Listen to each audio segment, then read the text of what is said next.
bombastic side eye, criminal offensive side eye. Nabi bohong.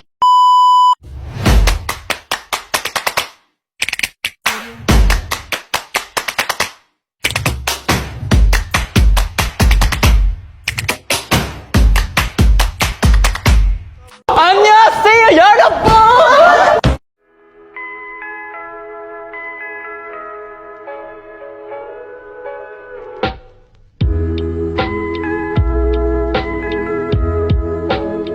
Assalamualaikum warahmatullahi wabarakatuh.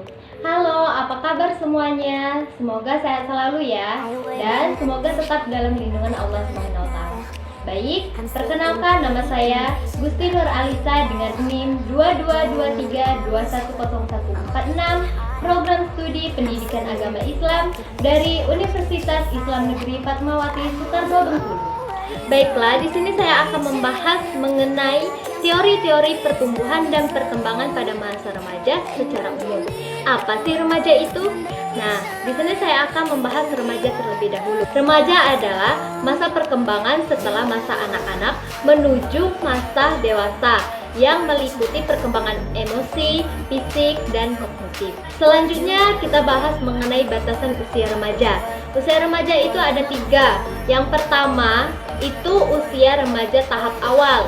Tahap awal itu berkisaran 12 sampai 15 tahun, dan tahap pertengahan itu 15 sampai 18 tahun. Kemudian masa remaja akhir itu 19 sampai 22 tahun. Yang pertama itu remaja tahap awal atau remaja awal yang berumur 12 sampai 15 tahun. Pada masa ini, remaja mengalami perubahan jasmani yang sangat pesat dan perkembangan intelektual yang sangat intensif, sehingga minat anak pada dunia luar sangat besar, dan pada saat ini remaja tidak mau dianggap kanak-kanak lagi. Namun sebelum bisa meninggalkan pola-pola kekanakannya.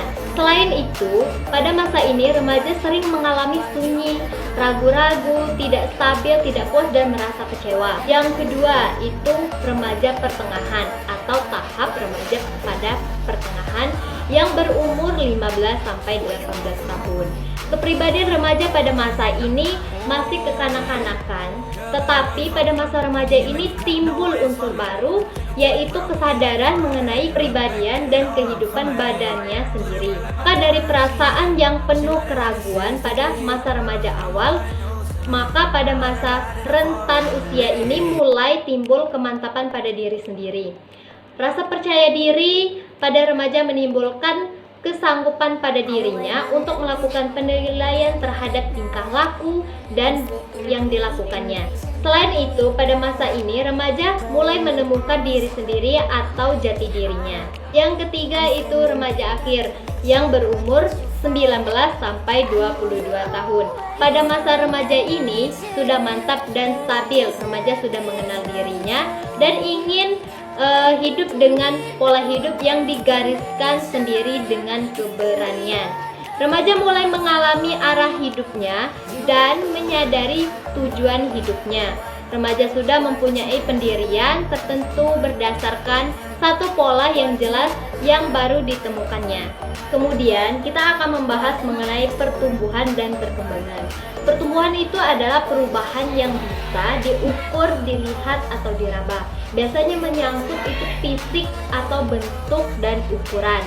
Pertumbuhan fisik remaja itu sendiri terbagi menjadi 2, yaitu pertumbuhan fisik remaja pada lelaki dan pertumbuhan fisik pada perempuan. Pertumbuhan fisik remaja pada laki-laki itu yang pertama, tubuh bertambah berat, kemudian pundak dan dada itu bertambah besar. Yang ketiga itu tumbuh rambut halus di bagian pubis, tangan, kaki, dan lain-lain. Kemudian kulit dan rambut itu berminyak sehingga menimbulkan jerawat. Nah, selanjutnya itu tumbuh jakun, suara lebih membesar, penis dan tetes itu membesar, kemudian mengalami mimpi besar. Tadi kita sudah membahas pertumbuhan fisik pada laki-laki. Selanjutnya kita akan membahas pertumbuhan fisik pada perempuan. Nah, pada perempuan ini yang pertama, kulit dan rambut itu berminyak sehingga menimbulkan jerawat. Kemudian payudara itu membesar, pinggul melebar, terus indung telur berkembang dan mengalami menstruasi. Nah, jika ada pertumbuhan pasti ada perkembangan.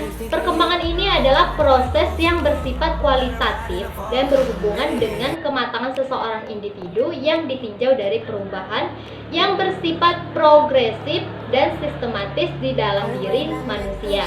Terdapat juga ciri-ciri perkembangan pada masa remaja. Salah satunya yang pertama, masa remaja sebagai periode yang penting. Kedua, masa remaja sebagai periode pelatihan. Ketiga, masa remaja periode perubahan. Keempat, itu masa remaja sebagai masa yang menimbulkan ketakutan. Kelima, masa remaja adalah masa yang tidak realistik. Dan yang terakhir itu, masa remaja sebagai masa dewasa. Ruang lingkup perkembangan remaja itu yang pertama, ruang lingkup perkembangan psikologis. Nah, di dalam perkembangan psikologis ini terdapat juga perkembangan psikologis remaja awal, kemudian perkembangan psikologis remaja pertengahan, dan perkembangan psikologis remaja akhir. Kemudian selain perkembangan psikologis, terdapat juga emosi dan kecerdasan.